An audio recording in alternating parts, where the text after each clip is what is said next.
After some time, Snapper suggests to Hobin that they hire a professional editor. Snapper has been handling the editing himself, but he admits he's just an amateur. He believes a skilled editor could significantly enhance their channel's appeal. Even if the core content is great, it might still bore viewers without engaging editing. Hobin agrees and considers posting a job listing, but Snapper has a different plan. To Hobin's surprise, Snapper reveals he's been streaming their conversation live. Snapper then proposes they ask their viewers if anyone would like to volunteer as their editor. The comment suggests this might not have been the best approach, prompting Hobin to specify that they need someone with video editing experience.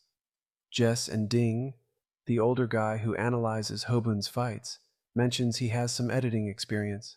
Snapper is skeptical due to his age, but Hobin doesn't care about that at all. Snapper agrees to give the old guy a chance, as it's what Hobin desires, and arranges for an interview. However, the next day, Hobin shares some concerning details about the old guy's profile, prompting Snapper to consider blocking him. Despite Snapper's reservations, Hobin insists on honoring their commitment and they prepare for the interview. Anticipation builds among the group, fearing potential scolding from the elderly candidate.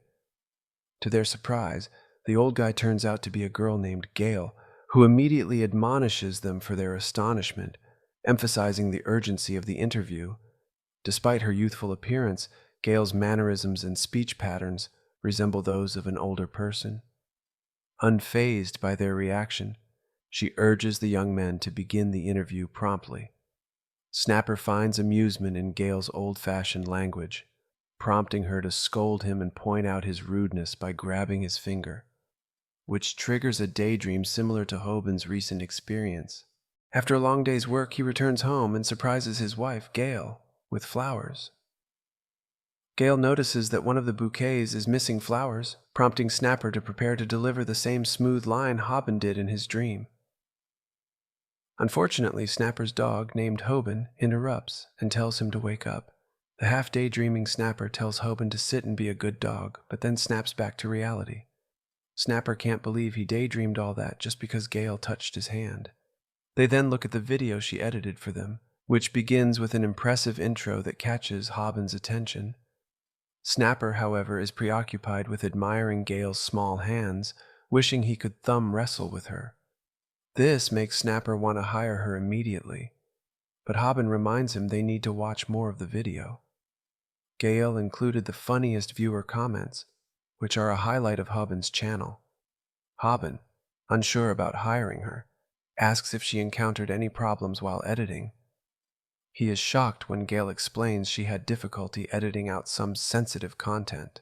Some of the content on his underwear needed to be edited out, leaving Hobin incredibly embarrassed.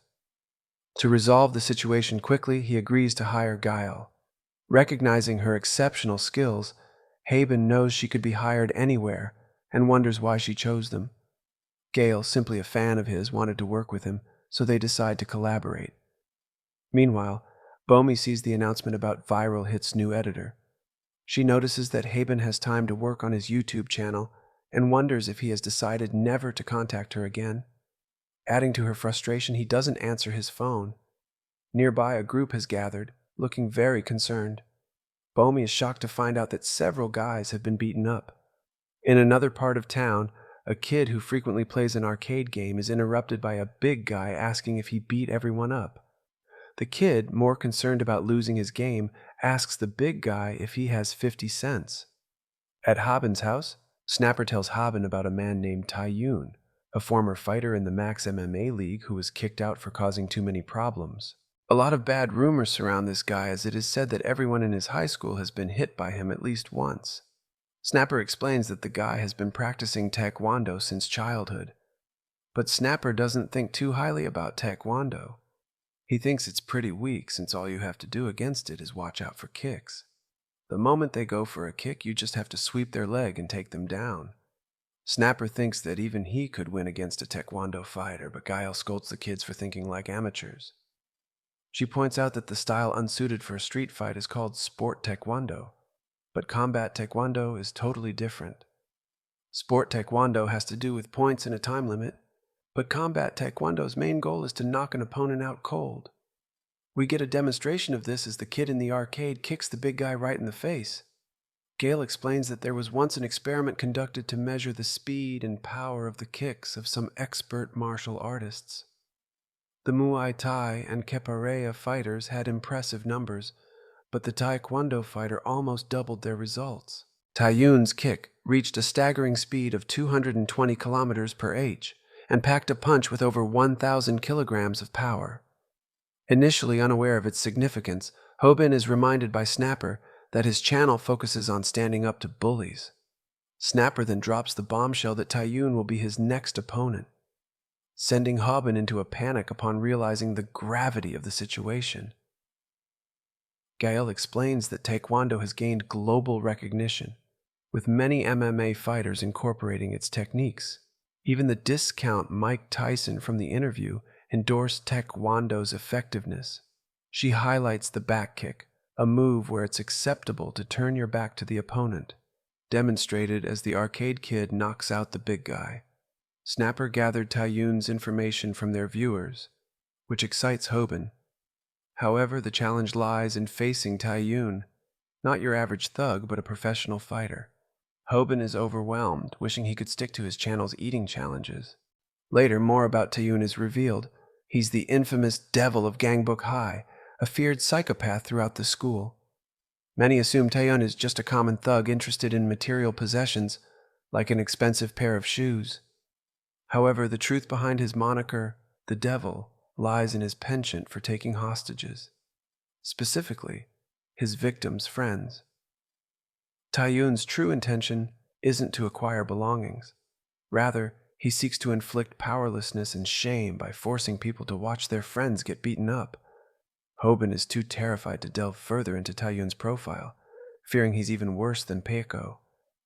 Snapper reminds him of his commitment to his viewers, but Hobin argues he only promised to fight thugs, not professional martial artists. Gail, however, is exhilarated at the prospect of confronting a bully herself. On the contrary, Hobin struggles to find any motivation to face someone he's never met. Elsewhere, Taeyun dreams of wealth but encounters some thugs seeking revenge. Taeyun swiftly dispatches them, asking for 50 cents to return to the arcade. The big guy claims Taekwondo is all about form and will be useless once he gets hold of Taeyun. Stunned, the guy charges at Taeyun, only to be effortlessly dodged. He's astounded by the power behind Taeyun's kick. Thinking he can block the next attack, he braces himself. But Taeyun overwhelms him with a barrage of kicks. Taeyun casually asks for 50 cents again, prompting the big guy to reluctantly agree. However, Taeyun clarifies he was addressing his friend, who complies with the request. Yet Taeyun continues to beat up the big guy and now demands $50 for the arcade. Though the friend obliges, Taeyun escalates, demanding $5,000. With the friend unable to meet the demand, Taeyun decides to punish the big guy further. Meanwhile, Snapper films the scene nearby, terrified by Taeyun's actions, which exceed even the rumor's portrayal of him as a psychopath. Realizing the danger, Snapper decides they must avoid this individual at all costs. Just as he fears being spotted, Taeyun glances in his direction, prompting Snapper to hastily conceal himself. Afterwards, Hobin commends Snapper for his hard work, but advises him to be more cautious in the future. Though relieved that Snapper escaped, Hobin soon realizes their predicament when Taeyun tracks them down. Snapper quickly explains to Taeyun that he was filming him because he admires his Taekwondo skills. Hobin is grateful for Snapper's smooth talking, hoping it will help them out of the situation. It's especially convenient since Hobin hasn't yet decided to confront Taeyun. He lacks a compelling reason to fight him. Not being driven by heroism or the ability to engage in every altercation, Hobin hesitates. Suddenly, Gail arrives, assuming Taeyun is threatening the guys, and Hobin fears she'll provoke a confrontation, potentially escalating to an emergency like with Bomi. However, Gail quickly refrains, revealing her own fear. They explain they'll delete the video and attempt to leave. But their hopes are shattered when Taiyun reveals he knows they're from the Viral Hits YouTube channel and has heard rumors about their intent to challenge him. Taiyun, having heard about their lucrative YouTube channel, demands that Hobin hand it over. While this demand may seem like typical thug behavior, Taiyun proves to be different. True to the rumors, he takes hostages by assaulting Snapper. Hobin remembers that Taiyun doesn't really want what he takes.